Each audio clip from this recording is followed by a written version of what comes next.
This video, I want to show you how to cut on the newer laser cutter with SolidWorks.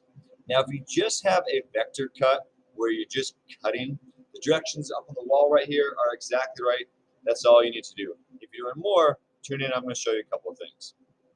Okay, so let's say you're doing something with a picture where you want to engrave the picture and you want a vector in the same file.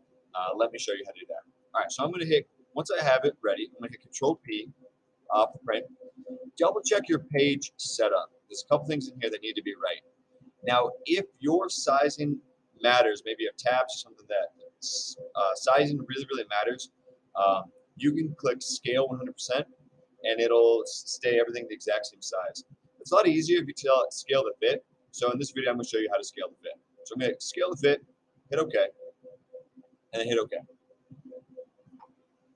Now, if this is the first time you're using this machine, you need to tell it what printer you're using. To do that, I think it's going to open up Job Manager. If not, come up here, click Job Manager,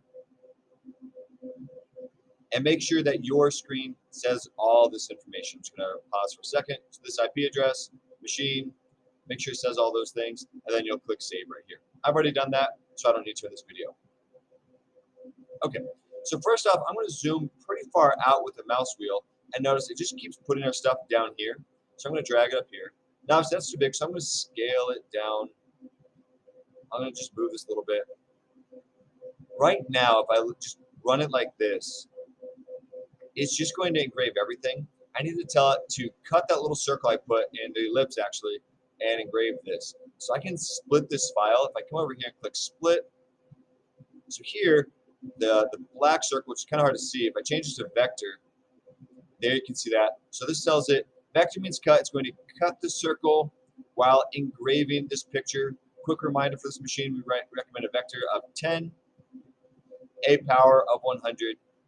For engraving, generally we recommend a speed of 100, and you can play with the power for kind of how dark you want it. Once you're ready, go ahead and hit print. Go to the machine, make sure you focus the machine, and then find your job in the job menu, click play, and make sure you watch your job and it starts. It should be all set.